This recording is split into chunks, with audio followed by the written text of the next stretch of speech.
तो स्वर्ग के राजा हो जाते हैं। 99 यज्ञ पूर्ण हो गए। अब सब देवताओं में खलबली मची गई। राजा बलि अगर 100 यज्ञ पूरे कर लिए तो देवताओं का कब्जा कर लेंगे भैया, स्वर्ग पर कब्जा करेंगे। भगवान नारायण के पास पहुंचो। नारायण बोले चिंता मत करो, मैं जा रहा हूं। अब गुरु शुक्राचार्य को लेकर के यज्ञ कर रहे थे राजा बलि। तो भगवान ने अपना एक रूप धारण किया, वामन रूप। बहुत सुंदर बच्चा भगवान। भगवान कितने बड़े होंगे? 52 इंच के। 1 इंच कितना होता है बाबा, बताइए कितना होता है 1 इंच? इतने कोई कहते हैं ना 1 इंच। हाँ, अब इतना तुम 52 जगह लगा लो, इतने बड़े भगवान थे। 52 भगवान, हाथ में कमंडल, एक हाथ में छतरी, और बड़ा सुंदर रूप मेरे ठाकुर जी का, मेरे कन्हैया जी का। आ रहे हैं भगवान, 52 भगवान आ रहे हैं। मुखड़े पर बड़ा तेज, बड़ा सुंदर त्रिपुंड लगाए हुए, जैसे हम लगाते हैं ना, लगाया करो सनातन धर्म में, मस्तक पर तिलक जरूर लगाया करो। और जैसा मैं त्रिपुंड लगाता हूँ ना, आप सोच रहे होगे महाराज जी सज के आते हैं। ये सजना नहीं है। कीमत व्यासपीठ की तो है, व्यासपीठ से जाने के बाद तो हम साधारण है। अच्छा, तुमसे मैं कहने लग जाऊं कि 3 घंटा बोल के दिखाओ, मेरी तरह बोल जाओगे? ना जाने कितनी गलती करोगे। बोल तो जाओगे, लेकिन गलती कितनी करोगे, कितनी बार बोलोगे सॉरी। लेकिन यहाँ बोलने का एक माँ की कृपा है। ये जो हम त्रिपुंड लगाते हैं ना, ये हम ब्रह्मांड हमारे सर पे बैठ जाते हैं। छोटा सा रूप भगवान का त्रिपुंड लगाए हुए, और भगवान राजा बलि चले। राजा बलि को देख करके दूर से भगवान ने सोचा कि मुझे इसके दरबार पर चलना चाहिए। देखिए, राजा बलि क्षत्रिय थे आपकी तरह, बड़े दानी थे। राजा बलि ने देखा बड़ा सुंदर रूप बच्चा का, और 52 भगवान, हाथ में कमंडल, जनेऊ धारण किए, नंगी अवस्था, वस्त्र नहीं थे, धोती बांध रखी थी भगवान ने। फोटो में भी देखे होंगे आपने, 52 भगवान, छोटा सा रूप है भगवान का, छतरी लिए हुए। राजा बलि दौड़ा दौड़ा गया। जैसे ही राजा बलि उठा, शुक्राचार्य बोले रुक जाओ। मैं समझ गया ये कोई साधारण बच्चा नहीं है, ये जरूर कोई छल है। अगर राजा बलि चले गए तो मामला खराब है, 100 यज्ञ पूरे ना हो पाएंगे।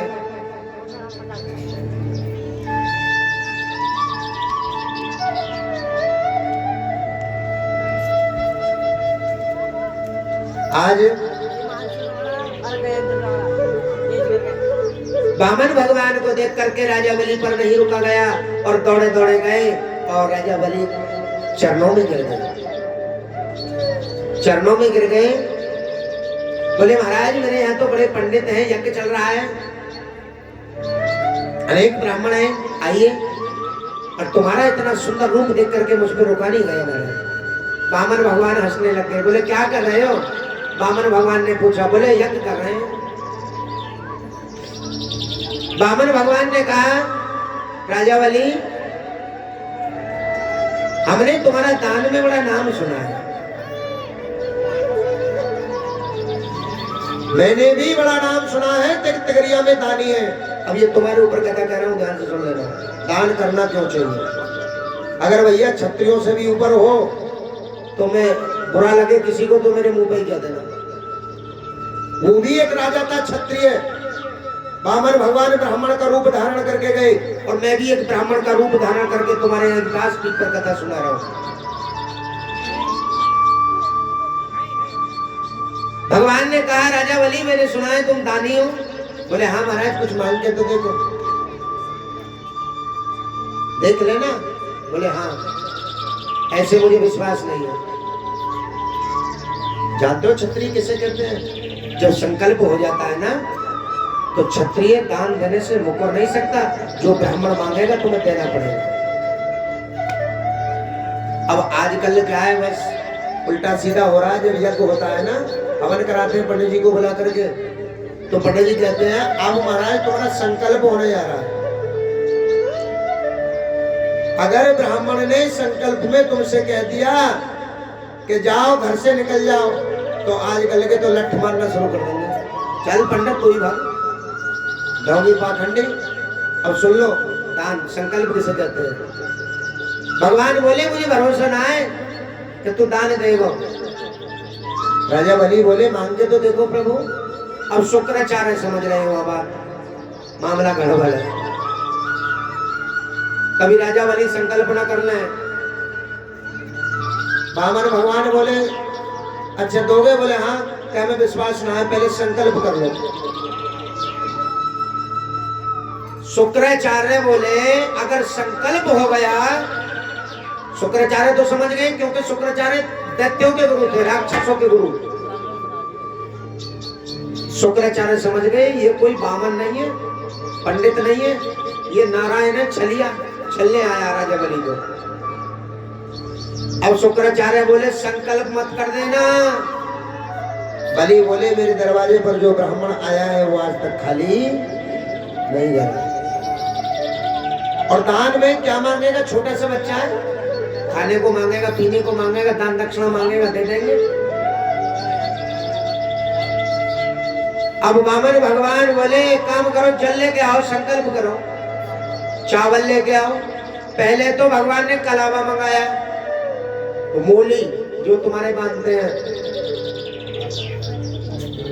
मोली ला करके भगवान ने मोली बांधी। अब मोली में मंत्र कौन सा बोलते हैं पंडित जी जानते हो? येन बंदो बलि राजा ध्यान मंत्र महाबलम। बलि का नाम आता है ना, येन बंदो बलि राजा। कलावा बांधते हुए जिस प्रकार नारायण भगवान ने बलि को बांधा, इसलिए हम तुम्हें भी बांध रहे हैं। कभी भाग ना जाओ। अब दान तुमसे ना मांगे तो किससे मांगे? सदुल्लोपुर वालों से मांगे जाके। कथा तुम्हारे गांव में कर रहे हैं तो बताओ, जवाब दो। सुल्तान ठेर में कह में जाके हमें दान करो, कथा तो तुम्हें सुना रहे हैं। मुकर ना जाए इसलिए कलावा बांधा जाता है। भगवान बोले कभी ऐसा ना हो कि मुकर जाए। एक कलावा लेके आओ, तो भगवान ने पहले कलावा बांधा। जल हाथ में लेने के लिए जैसे ही रखा, शुक्राचार्य बोले कि अगर जल चला गया और संकल्प हो गया तो मामला खराब। शुक्राचार्य सागर की जो टोटी होती है ना, छोटी सी टोटी जिसमें जल निकलता है, शुक्राचार्य छिपकली बन करके उसमें बैठ गए कि जल ना निकले। ना जल निकलेगा ना संकल्प होगा। भगवान बोले अच्छा है शुक्राचार्य, मानोगे नहीं। अब शुक्राचार्य तो बैठ गए, भगवान को तो पता थी। भगवान बोले भाई जल क्यों नहीं निकल रहा? भगवान ने एक सीख उठाई और जैसे ही सागर में सीख मारी भगवान ने, तो शुक्राचार्य की एक आंख फूट गई। बोले गोविंद भगवान की जय। काणे हो गए शुक्राचार्य। अब जब काणे हो गए तो शुक्राचार्य अपने रूप में आ गए। बोले बलि तूने संकल्प तो कर लिया, मुझे पता है ये छलिया है, मान जा, मैं अब भी कह रहा हूं तुझसे। राजा बलि बोले महाराज मैं बचनों में बंध चुका हूं, इन्होंने संकल्प कर दिया है, मेरे कलावा बांध दिया है, और मैं संकल्प करने जा रहा हूं। राजा बलि ने जल हाथ पर लिया, अक्षत हाथ पर लिए, चावल जो रखवाते हैं पंडित जी, और पुष्प हाथ पर लेकर के संकल्प करने लगे। संकल्प कराने के बाद वामन भगवान ने कहा अब मैं जो मांगू तुम्हें देना पड़ेगा। राजा बलि बोले मांगो। भगवान ने कहा मुझे 3 पग भूमि चाहिए, 3.5 पग भूमि। अब राजा बलि हंसने लगे, हे भगवान मैं तो ये सोच रहा था कि कोई सोना चांदी रुपया पैसा गऊ ब्राह्मण है ये मांगेंगे, अरे छोटा सा बालक है, 3.5 पग भूमि। बोले हाँ 3.5 पग भूमि चाहिए हमें तो। राजा बलि बोले ना आप ले, हंस के बोले छोटा सा बच्चा है। शुक्राचार्य बोले मान जा, अब भी मान जा। राजा बलि बोले नहीं मैंने तो संकल्प कर लिया।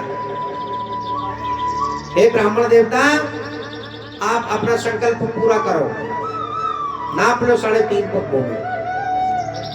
अब जैसे ही भगवान 3.5 पग भूमि को नापते हैं तो राजा बलि को तो लग रहा था कि ये साधारण है भगवान है, बामन भगवान है, जैसे तुम समझ रहे हो। ये तो गजरौला के पंडित जी जानते हो, गोस्वामी जी ने लिखा है रामायण में।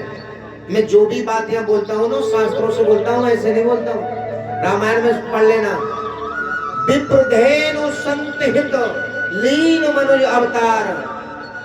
भगवान का जब जन्म होता है ना तो गोस्वामी जी लिख रहे हैं विप्रधेनु संत हित। विप्र कहते हैं ब्राह्मण के लिए, धेनु कहते हैं गाय के लिए, संत महात्मा के लिए, इन तीनों का कल्याण करने के लिए भगवान का जन्म होता है। तो ब्राह्मण को साधारण पुरुष मत समझना, कभी समझना गजरौला के पंडित जी कथा सुना रहे हैं। जब तक इस व्यास पीठ पर हम बैठे हैं ना तो ये भगवान का रूप है, नारायण का रूप है। राजा बलि ने कहा महाराज अब मैं भूमि मांग रहा हूं, भूमि नाप रहा हूं। बोले नापो। भगवान ने पहले पग में जब अपना पैर रखा आगे तो पहले पग में तो आकाश लोक पूरा नाप लिया। क्यों मांगी थी भूमि? राजा बलि स्वर्ग पे कब्जा करने जा रहे हैं। अब भगवान बोले देखो स्वर्ग लोक आकाश लोक ये मेरा हो गया, तुम्हारी कोई ताकत नहीं बनी वहां पहुंच जाओ, चाहे तुम 1000 यज्ञ भी कर लो, जाओगे कहां से?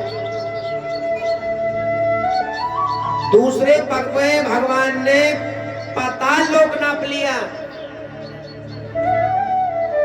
अब राजा बलि पाताल में भी जितने रह रहे हैं वो सब मेरे हैं। तीसरे पग में भगवान ने मृत्युलोक भी नाप लिया जहां तुम रह रहे हैं। भगवान बोले राजा बलि अगर पैर उठा के रखोगे तो मेरी मर्जी से रखोगे, ये घर बार संपत्ति जमीन जायदाद जो भी तुम्हारे घर संपत्ति हो सब मेरी हो गई। अब जब तीनों पग नाप लिए तो भैया राजा बलि का होश हो गए। बोले हे भगवान अभी तो आधा पग बचा है। तन्नक से बालक ने 3 पग में तीनों लोग नाप लिए। भगवान बोले आधा पग वो भी और दे दो। बोले हे प्रभु मेरे पास कुछ नहीं बचा। अब हाथ जोड़ करके राजा बलि खुद बैठ गया, प्रभु अब तुम आगे पग में मुझे नाप लो, मैं ही बचाऊं। तो भाई सब तो नाप लिए तुमने, आकाश लोक भी नाप लिया, पृथ्वी लोक भी नाप लिया, पाताल लोक भी नाप लिया, तो अब तुम्हें दूं कहां से मैं? बचा ही ना कुछ, अब मेरा शरीर ही तो बचा है, लो से नापो। भगवान ने जैसे ही राजा बलि के छाती पर पैर रखा तो वहां से एक रक्त की धार उत्पन्न हुई। रक्त की धार जैसे ही निकली राजा बलि के शरीर से, भगवान के चरणों से, तो वो ब्रह्मा जी ने कमंडल में स्थापित कर लिया। ब्रह्मा जी ने वही रक्त की धार 12 साल बाद जब कमंडल खोला तो प्यारे बंधुओं से गंगा की धार उत्पन्न हो गई। बोलो गंगा जी मैया की जय हो। अब इस कथा से तुम्हें 2 बात मिली। कौन कौन सी? पहली बात तो दान जरूर करना चाहिए। जब राजा बलि जैसे दान कर रहे हैं, चाहते तो कह देते भाग जा भैया ढोंगी पंडित है, मेरे घर संपत्ति दान सब कुछ मांग ली, अब और भी चाहिए। ऐसे बनो क्षत्रिय दानी। दूसरी बात कौन सी मिली? गंगा जी की उत्पत्ति।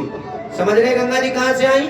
अब तुमसे कोई पूछने लग जाए गंगा मैया कहां से आई, बता दोगे? अभी तुम्हारे समझ में ना आई बात, कहां से आई है बताइए। सीधा सीधा है, अगर तुमसे कोई पूछे गंगा मैया कहां से आई तो सीधी कह दो हरि चरणों से आई। भगवान के चरणों से तो निकली, वो रक्त की धार जो निकली थी भगवान के चरणों से ही निकली थी। वही रक्त की धार ब्रह्मा जी ने कमंडल में रखी और कमंडल जैसे 12 साल खोल करके देखा तो रक्त की धार जल की धार में बदल करके आ गई। तो भगवान के चरणों से ही गंगा जी की उत्पत्ति हुई है। राधे। कुछ दानदाता इस प्रकार हैं।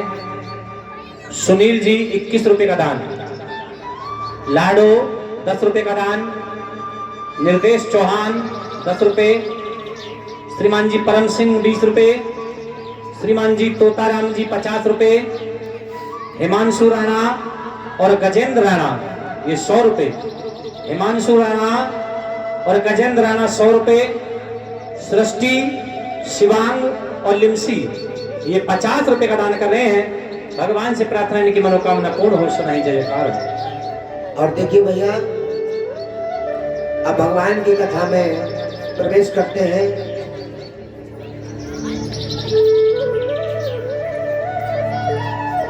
देखिए, दान की अगर चर्चा करें तो बहुत बहुत बड़ी कथाएं हैं। राजा हरिश्चंद्र की भी कथा आती है, मोरध्वज की भी कथा आती है। ये दान ही है, मानव कल्याण के लिए दान किया जाता है। मैं ये नहीं कह रहा हूं तुम मुझे दान करो, गरीबों को दान करो। मंदिर जाओ तो वहां अपाहिज लोग बैठे रहते हैं जिन पर चला फिरा नहीं जाता, उनको भोजन खिलाओ। गौ दान करो, ब्राह्मणों के लिए गाय दान।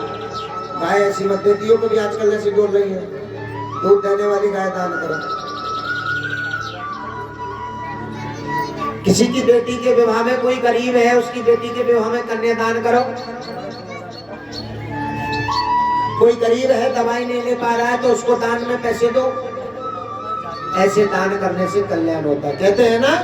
मैं नहीं कह रहा हूं, आप ही माताएं कहती हैं कभी कभी, कोई अगर किसी को चोट लग जाए और बच जाए तो कहते हैं ना, पता ना जाने किसकी लीदी चुट्टी आ गई है। क्यों कहते हो फिर? ये दान ही तो बचाता है, ये दान ही तुमको बचाता है। कहते हैं ना जाने किसके लिए दी चुट्टी आ गया। भैया बच गए तुम्हारे भाग से, तुम्हारे भाग से नहीं बचे। अच्छे किए कर्म तूने, जो पाया मानुष तन, इस पाप की नगरी में डूबा पापी तेरा। वो माया में फंस गए।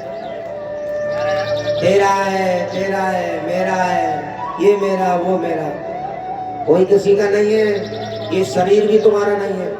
एक दिन कोशिश और ये करो। लाडो 10 रुपए महाराज जी, ये जल्दी लगा दियो आवाज। ये लाडो के 10 रुपए, भगवान से प्रार्थना मनोकामना पूर्ण हो, सदा ही जय जयकार हो। जिस शरीर पर हमें अहंकार है, हम विश्वास करते हैं ये शरीर हमारा है। जब इंसान की मृत्यु हो जाती है ना, ये गरुड़ पुराण की बात बता रहा हूं मैं आपको। जब इंसान की मृत्यु हो जाती है तो आत्माएं 24 घंटा तक घर में ही वास करती हैं। अब शरीर को तो छोड़ के चली गई आत्मा। अब जैसे ही रोते हैं ना, बिलखते हैं हम, तो वो आत्मा हमको चुप करने आती है, सोचती है मैं अपने शरीर में प्रवेश हो जाऊं, लेकिन वो शरीर भी साथ नहीं देता, धक्का मार देता, चल हट, अब तुम उससे दूर हो गया। यही शरीर जिस पर तुम अहंकार कर रहे हो, तो मुझे बताओ क्या है आपका? है कुछ आपका? पत्नी, पति, बेटी, बेटा। जिस बेटे पे तुम अहंकार दिखाते हो, गुरुजी एक बेटा हो जाए, वही बेटा आग देगा तुम्हें, इस शरीर को वही जला देगा, ध्यान रखना। जिस शरीर के लिए बेटा मांग रहे हो, एक दिन वही बेटा तुम्हारी चिता में आग देगा, वही जलाएगा। फिर काहे का बेटा? इससे अच्छा तो हमारे शरीर ने जो बुरे कर्म किए हैं, चील कौआ अगर हमारे शरीर को खा ले तो बहुत अच्छी बात है। जिनके घर बेटा नहीं है उनके लिए बता रहा हूं, ये सब कर्मों का फल है। जैसा खाओगे अन्न वैसे ही होगा मन, जैसा पियोगे पानी वैसी बोलेगी वाणी। इसलिए ये भगवान की वो पावनमय कथा है जिसको सुनने से हमें भव से पार हो जाते हैं। अब भैया मानोगे तो गंगा माऊ, नहीं तो बहता पानी। और भैया मैं एक और विनती कर रहा हूँ गजेंद्र भैया से भी, और ये सभी बुजुर्ग बैठे हैं कि ये डिसाइड तुम या तो आज कर लो, बहुत अच्छी बात है, या कल कर लेना कि कथा 7 दिन की होगी या 9 दिन की। क्यों कि हम कथा को उसी प्रकार से लेकर चलते हैं। अगर हमें ये पता होती ना कि कथा 7 दिन की होगी तो हम आज गोवर्धन पूजा कराते। जानते हो 5वें दिन गोवर्धन पूजा होती है, उसमें मालपुआ बनते हैं। अब हमने सोचा 4 दिन आगे हैं तो हमने कथा धीरे धीरे करनी प्रारंभ कर दे, क्योंकि छठे दिन 7वें दिन करेंगे गोवर्धन पूजा। तो इतनी बात ये सभी सलाह करके और मुझे बता देना कि 7 दिन होगी या 9 दिन होगी। होगी आपकी इच्छा से ही, जैसे हर इच्छा है।